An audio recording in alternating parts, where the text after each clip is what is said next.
E nós já estamos de volta às 6 horas e 59 minutos. O Manhã no Ar está ao vivo com as principais notícias do dia. E vem comigo porque agora a gente vai falar que mais presos foram transferidos para a cadeia pública desembargador Raimundo Vidal Pessoa. Segundo a Secretaria de Estado de Administração Penitenciária, 275 é o número de presos nesse momento. E é o que vamos ver agora na reportagem da Larissa Santiago e Rui Silva. Mesmo algemados, os presos carregavam objetos pessoais, como monitores de computador e instrumentos musicais. Deu até para dar tchauzinho para os familiares que estavam do lado de fora. Os parentes vivos. 275 presos foram transferidos para a cadeia pública Raimundo Vidal Pessoa, que estava desativada desde outubro do ano passado e voltou a funcionar só para abrigar os detentos. Segundo os familiares, o local não tem estrutura para receber os presos. Foi errado que o governador mandou trazer para essa cadeia aqui. Aqui está tudo lascado aí dentro. Tá, porque eu já vim aí, eu já observei. Durante a noite, parentes continuaram do lado de fora do presídio, que fica bem no centro da capital amazonense. A transferência dos detentos é uma tentativa da Secretaria de Segurança Pública de evitar novos massacres entre as facções criminosas. Mas integrantes desses grupos que estão do lado de fora já teriam começado as retaliações. Segundo os familiares dos presos, um artefato explosivo foi lançado aqui no estacionamento da cadeia. Passou hoje de tarde aqui em cima, aí disse que tinha duas motos, uma amarela jogou uma bomba aí pra ver. A maior crise do sistema prisional do estado começou no domingo. Até agora, são 60 mortes já confirmadas e quase 130 presos continuam foragidos. A rebelião foi destaque nos principais meios de comunicação do mundo. O jornal americano New York Times traz explicações sobre a briga de gangues que motivou o motim. O britânico The Guardian destacou a violência das mortes. O jornal espanhol El País também comentou sobre a superlotação carcerária e lembrou que esse foi o maior confronto desde o Carandiru. Mas para o secretário de Segurança, a cadeia não está com a capacidade máxima. Se a lotação desse presídio fosse a metade da lotação que tenha, iria acontecer do mesmo jeito, porque o objetivo era a força maior esmagar e eliminar a força menor. No Instituto Médico Legal, nem todos os corpos foram liberados. Por causa da violência das mortes, alguns podem demorar até um mês para serem entregues às famílias. Não identificado através da impressão digital, a gente tenta via arcada dentária, que foi cedido o odontograma pela SEAP, porque todos os presidiários, quer dizer, todos não, a maioria pelo menos apresenta o odontograma. Então está sendo feita essa análise pelos peritos odontologistas e após essas duas tentativas, nós vamos para a terceira, que é o exame de DNA. E agora chegou a hora da gente conversar ao vivo com a Micaele Cevalho, que está lá no estúdio da Rádio A Crítica. Vem comigo, vamos conversar com ela, que também está ao vivo por lá na 93.1 FM. Olá, Micaele, bom dia. Muito bom dia, Adriane. A gente estava mostrando uma reportagem aqui ainda sobre as consequências da rebelião e elas continuam, né? Porque agora a presidente do Supremo Tribunal Federal chega a Manaus para ver o que está acontecendo por aqui, né? Ela vem especialmente para verificar essa situação do sistema prisional no Amazonas. É verdade. Ela tem se mostrado, a ministra Carmen Lúcia, tem se mostrado muito preocupada com a situação do sistema prisional desde o início, ali desde que ela assumiu aí a presidência, né, do Supremo Tribunal Federal e do Conselho Nacional de Justiça. E aí ela separou 2 dias da agenda dela só para tentar entender essa situação toda do sistema prisional e verificar o que pode ser feito para se contornar essa situação toda. Na agenda dela inclui hoje uma reunião com o ministro da Justiça às 10h30 da manhã e com representantes do sistema penitenciário. E aí o objetivo é analisar os dados e os relatórios sobre as situações dos presídios e ainda, né, conversar com eles sobre posicionamentos, sobre opções do que é possível fazer fazer nesse momento no país inteiro. Em Manaus, ela vai estar amanhã. E aí ela se reúne com o presidente do Tribunal de Justiça do Amazonas, do Acre, de Roraima, de Rondônia e do Pará. Ela pode também se reunir ainda amanhã, aí as presenças não estão confirmadas, mas eles já foram convocados, com representantes aí do Tribunal de Justiça, dos Tribunais de Justiça do Maranhão, do Piauí e do Rio Grande do Norte. E aí, por que a reunião justamente com representantes desses estados? Porque são estados onde ali a facção Família do Norte tem atuado nos últimos meses, principalmente aí nos últimos anos. Essa é a preocupação dela. E aí ela tem essa agenda, né, desses 2 dias, hoje e amanhã, mas desde o início, aí logo que ela assumiu, ela já se comprometeu em fazer uma coisa muito importante, que é visitar todos os presídios do país, ou seja, uma correção, presídios de todos os estados do país. Ela já fez isso, viu? Já começou visitando presídio no Rio Grande do Norte, no Rio Grande do Sul e no Distrito Federal. E sabe o que ela identificou já de início nessas primeiras visitas? Foi a superlotação e o déficit no número de agentes penitenciários. A gente espera que com essa discussão amanhã se chegue a algumas diretrizes, né, que possam ser colocadas em práticas para a gente ter uma solução, porque o que a gente tem observado nos últimos dias são apenas paliativos para tentar evitar que os presos de facções contrárias consigam estar juntos, né? E, de repente, evitar com essa separação de que aconteçam novos confrontos. E, Micaele, olha, na época que o presidente era o ministro Joaquim Barbosa, ele veio aqui em Manaus, visitou o Compage, visitou a cadeia pública Raimundo Vidal Pessoa. O CNJ considerou a cadeia aí uma das 6 piores do país. Já é uma constatação que não é de hoje, mas que precisa ser feito alguma coisa, né? Precisa ter algum tipo de providência, de atitude em relação a isso. O ministro da Justiça disse que vai liberar 45 milhões de reais para cada estado do país, para que invista no sistema prisional e principalmente tecnologia para esse setor. E a gente espera que com a vinda da ministra isso se resolva, né? Tenha alguma solução, porque é preciso muito investimento para melhorar as coisas. É preciso muito investimento e é preciso, talvez, Adriane, o que a gente tem ouvido alguns, né, estudiosos da área falarem, é que se precisa repensar todo o sistema prisional de uma forma geral, porque o que você falou já foi identificado, né, há épocas atrás, já foram identificados os principais problemas: superlotação, falta de agente, a questão da própria reabilitação do preso, que não se tem cursos, não se tem, né, um trabalho voltado para isso. E o que acontece? Por que isso não mudou? Pelo menos nos últimos 10 anos já se fala sobre isso, né? Talvez seja um momento realmente de repensar, de buscar modelos em outros países que já deram certo e trazer para cá um trabalho realmente que começa desde ali a base mesmo, desde a prisão, né, desde a identificação do crime, a prisão que é feita ali pelos policiais civis logo no início, né? Tem que ser feito, isso tem que ser repensado. A responsabilidade do Estado não acaba quando ele coloca atrás das grades, ela continua ali. É preciso fazer uma ressocialização, é preciso que a sociedade entenda também que há essa necessidade, porque essa pessoa está presa hoje, amanhã ela volta. Se ela não foi ressocializada, amanhã ela vai cometer o mesmo crime que cometeu antes, né? Por isso que a gente vê tanta reincidência de crimes nas cadeias, nas penitenciárias pelo Brasil todo. É preciso botar preso para trabalhar, para pagar o que come, para pagar o que consome, para pagar a conta de luz, e tem como fazer isso. É preciso pensar dessa forma, né? Priorizar, e isso dá uma ocupação e também profissionalizar, porque quando sai dali já vai ter uma oportunidade mais fácil de conseguir um emprego. Vai ter uma alternativa, né? Porque senão ele volta para o mundo do crime, que é o mais fácil para ele, para conseguir dinheiro. E o Sindicato dos Delegados da Polícia Civil do Estado do Amazonas, Micaele, fez um levantamento aí sobre a quantidade de presos custodiados, né?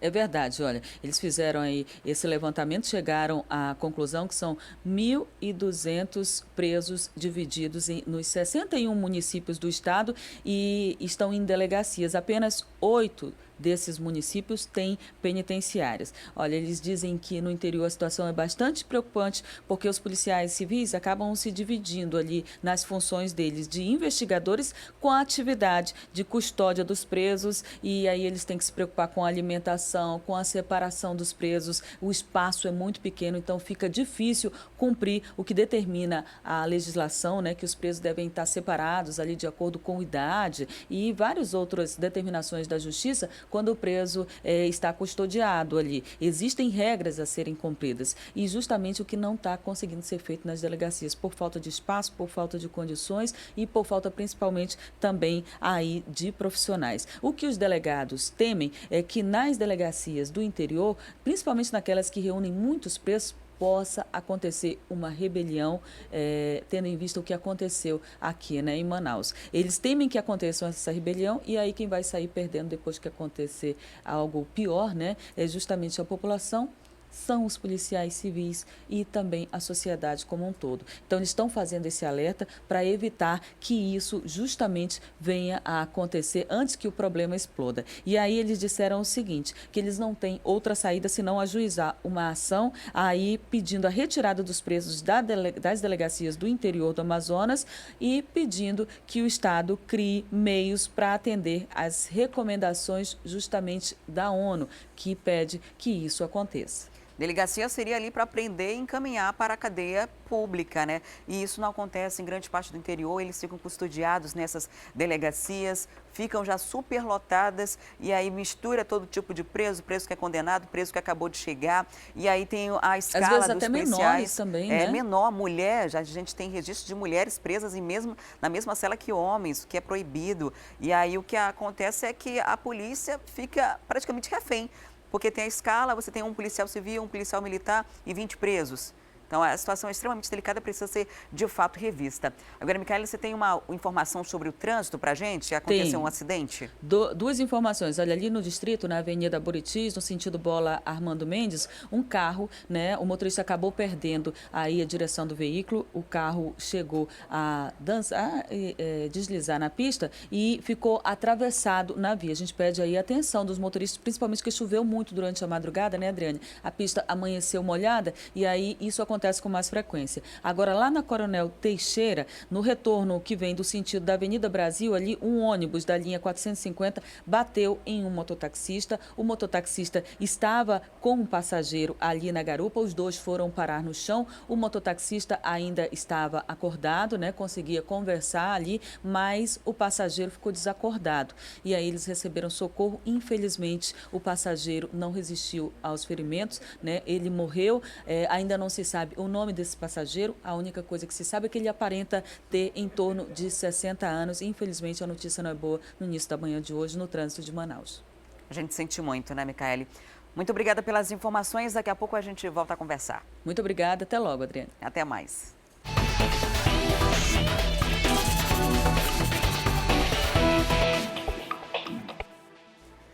E nesse período de férias, muita gente está querendo economizar até na bagagem. Por causa da crise, quem deseja viajar sem gastar muito está procurando por lojas especializadas em restauração de malas. Isso mesmo. E é o que a gente vai ver agora na reportagem de hoje do quadro Na Ponta do Lápis. Época de férias, muita gente vai atrás de malas. Esse ano, nem tanto. Afinal de contas, a crise pegou muita gente. E para não deixar de viajar e economizar, a opção é a reforma. Foi o que a Juliana fez. E a economia foi grande. As malas já custaram um bom preço. Então, comprar de novo uma mala só para fazer uma viagem curta, não. Vamos reformar, vamos ver quanto é que custa. E com certeza, pelo valor, vale muito mais a pena. Quanto que deu o valor? Deu R$100. Então, são duas, com certeza seria muito mais caro. As malas vão sair daqui em 2 dias, prontas para mais algumas aventuras. Na verdade, tem muito carinho envolvido em tudo que o cliente traz, né? Se o cliente traz uma mala, é porque ele tem um apreço por ela, né? Tudo que chega aqui tem jeito? 99,9% tem.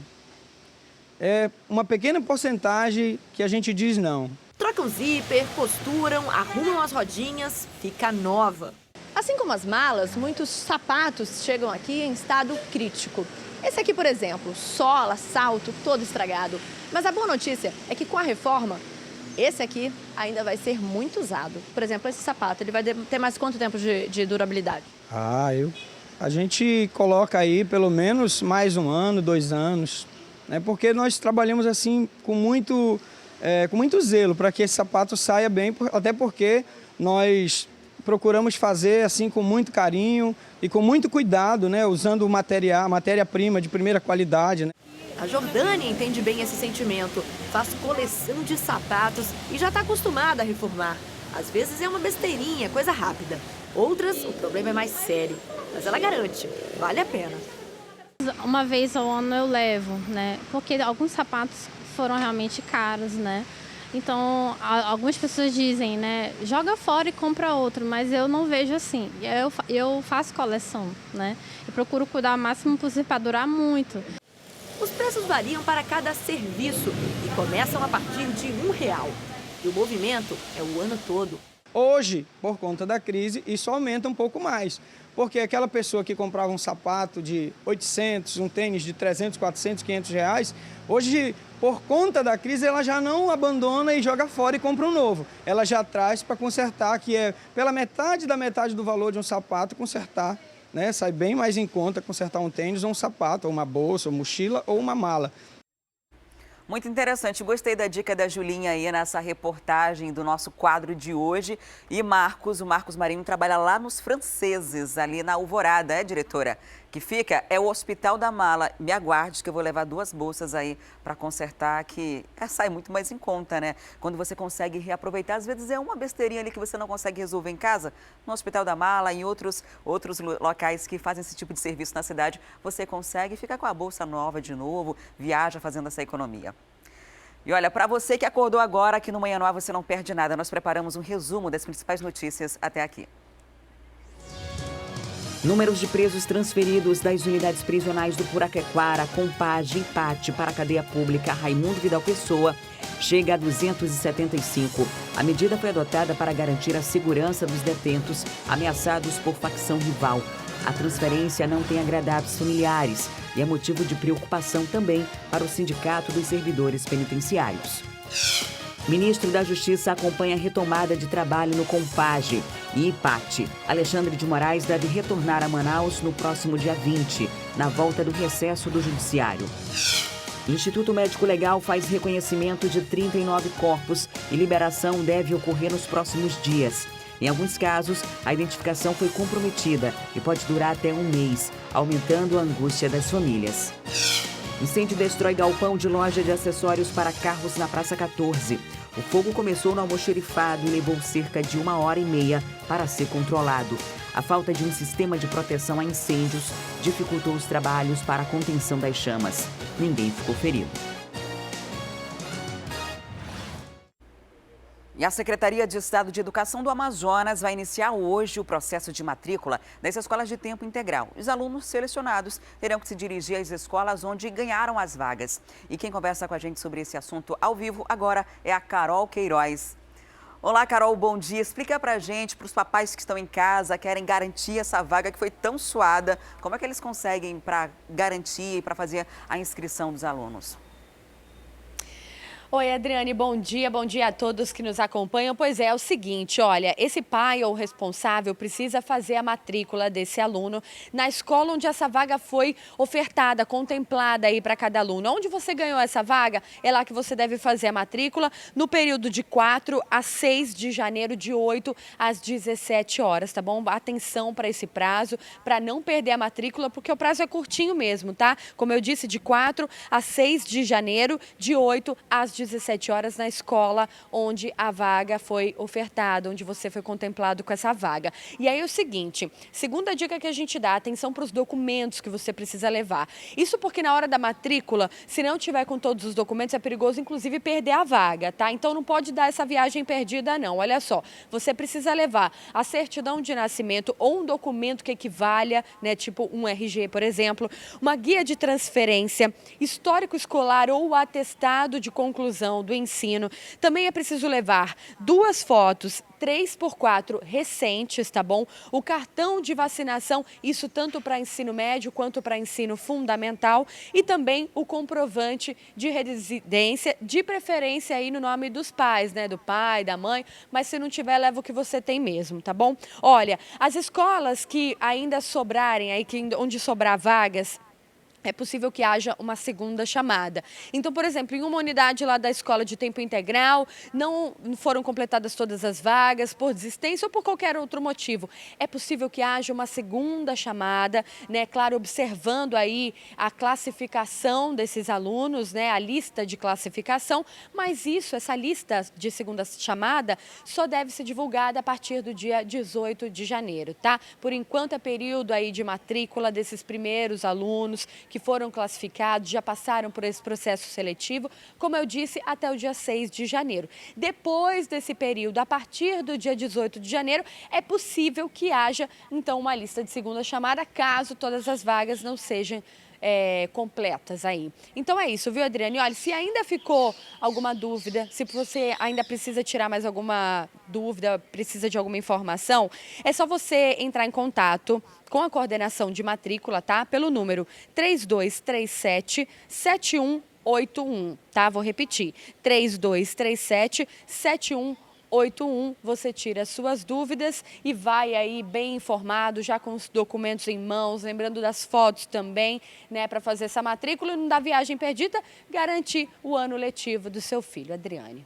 E, Carol, essa segunda chamada, ela deve surgir quando não tiver a comprovação dos dados que foram informados lá na frente, né? Porque o aluno normalmente passou por um processo, passou por uma prova, mas lá ele tinha informações do endereço dele, tinha também informações da quantidade de irmãos, tinha as informações sobre o rendimento da família. Então, todas essas questões são levadas em consideração. Se teve algum problema, não conseguiu comprovar isso, pode perder a vaga agora, né? Adriane, pode perder a vaga, por isso que eles dizem que há a possibilidade dessa segunda chamada, né? Porque essas informações ainda vão ser confrontadas, é preciso esse processo todo aí. E aí também às vezes tem desistência, tem gente que mesmo que ganhou a vaga não aparece para fazer a matrícula, por isso pode surgir aí essas vagas. Então é bom ficar atento, você que não conseguiu agora, fique atento a partir do dia 18, essa lista de segunda chamada pode ser fixada nas escolas, tá? É divulgada também no site aí de educação, então é preciso que você fique atento, de repente sobra alguma vaga e seu filho que está na lista aí, digamos numa lista de espera aí, né, está na classificação, pode ser contemplado com essa vaga. Obrigada, Carol, pelas informações. E você, papai, mamãe, os responsáveis pelos alunos, só até sexta-feira, hein? Perdeu esse prazo, perdeu a vaga. E agora a gente volta a falar sobre a paralisação dos rodoviários da empresa de ônibus Eucatu. O repórter Danilo Alves continua lá na Cidade Nova e mostra pra gente como está a situação por lá nesse momento. Olá, Danilo, como é que está a movimentação pelas paradas de ônibus? A gente viu logo cedo, no início do programa, que os funcionários decidiram cruzar os braços por 2 horas, mas que já começavam a sair das garagens. Isso aconteceu? A gente já tem um reflexo ou ainda está lotado? Oi, Adriane. Pois é, o reflexo existe e é muito grande, viu? Olha só, nós estamos na parada aqui do Terminal 4 de uma das linhas mais importantes que vai até o Terminal 1 lá no centro da cidade. É a linha 640. E olha só quanto está lotada essa parada. E olha, já passaram aqui 2 ônibus da linha 640 e mesmo assim não fica vazio. A gente sabe que nas primeiras horas de hoje, né, que você aqui acompanhou o nosso programa Amanhã no Ar, às 4h30 da tarde, eles ficaram nas garagens, eles cruzaram os braços e só saíram às 6 horas da manhã. No caso, esses 349 carros foram 100% da frota. E desses 100% da frota, que atinge aí, principalmente a zona norte da cidade, cerca de 100 mil usuários ficaram prejudicados. Agora, a gente sente na pele porque desses 2 ônibus que já passaram, os 2 saíram daqui entupidos de gente. Vamos tentar falar com a população para saber um pouquinho sobre essa revolta, porque provavelmente eles nem saibam que o ônibus ficou parado 2 horas. Vamos perguntar se eles sabem. Olha só, antes, nesse momento, a gente já vê outro ônibus da linha 640 passando aqui e a gente vai só mostrar para você como é que é essa situação. Ó, o motorista para na linha de embarque, a porta de acesso é aberta, olha só, idoso, criança, mulher, todo mundo se empurrando para poder entrar no coletivo. As pessoas acabam gritando porque a gente sabe. Nosso cinegrafista Pedro Bala, mostra aqui a criança com a mãe no colo, olha só, tentando entrar no ônibus para poder ir para o centro da cidade, porque essa aqui é uma das únicas linhas que vai para lá. Então ela é muito importante, ela é uma linha que a gente chama vicinal para poder ir até o centro da cidade, que sai da Cidade Nova. Então olha só o quanto que fica lotada essa linha para poder ir para o centro. Então, e isso aqui, Adriane, isso aqui não para agora não, porque daqui a pouco vem mais gente e enche tudo isso aqui e continua esse fluxo intenso. E olha que só pararam 2 horas. Agora a gente fica pensando uma coisa engraçada. Quando o sindicato dos rodoviários anunciaram pra gente que iam paralisar uma empresa todos os dias durante 2 horas, a gente ficou pensando aqui, nossa equipe de reportagem. Se a situação já é ruim com greve anunciada, imagina com uma paralisação surpresa, Adriana.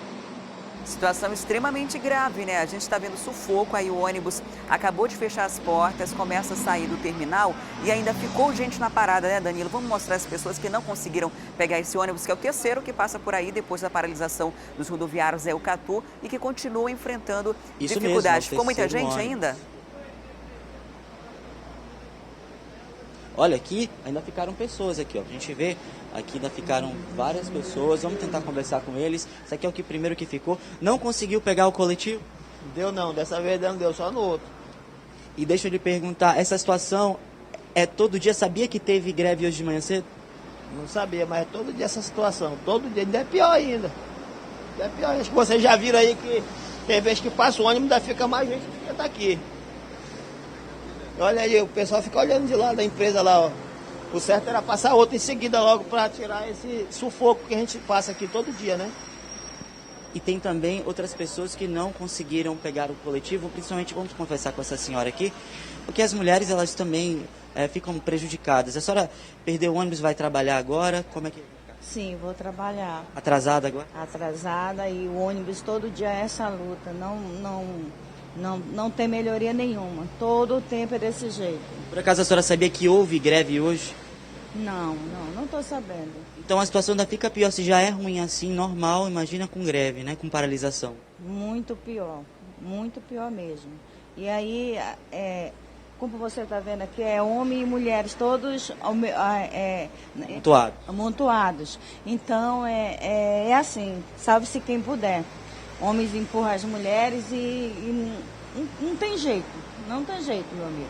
E a senhora está indo trabalhar? A senhora trabalha onde? Eu sou doméstica. Estou indo trabalhar aqui atrás da empresa Eucatu. Ok, muito obrigado, viu, pelas informações. Então é isso, Adriane, a gente vê a situação aqui.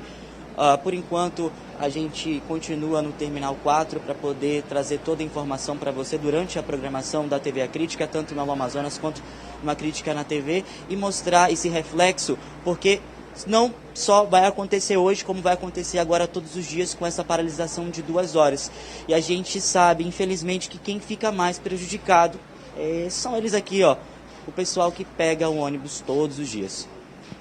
Muito obrigada, Danilo, pelas informações. Ninguém merece passar por uma situação como essa. E a gente vê que é mais uma paralisação do transporte coletivo. Quem não acompanhou o Manhã no Ar logo no início da nossa programação, o que aconteceu foi que os rodoviários Eucatu decidiram cruzar os braços para cobrar o dissídio. Eles dizem que querem um aumento de 10% e que vão continuar fazendo paralisações ao longo da semana, né? Todo dia uma empresa do transporte coletivo vai parar por pelo menos 2 horas. Essa é a informação do Givanci Oliveira, presidente do Sindicatos Rodoviários, e não tem um cronograma, pode ser qualquer uma, a qualquer momento, e o trabalhador, a pessoa ali que está precisando do transporte coletivo vai acabar sendo penalizado. É bom se preparar, porque essa paralisação pode acontecer a qualquer momento, em qualquer empresa. E agora a gente faz um intervalo e volta daqui a pouco. A gente vai falar sobre um cursinho pré-vestibular que está oferecendo bolsa, hein? É uma grande ajuda para quem precisa se preparar e não tem dinheiro para investir num cursinho como esse para conseguir fazer as provas de Enem, PSC, os vestibulares, enfim. A gente traz essas dicas daqui a pouquinho, logo depois do intervalo. Não sai daí.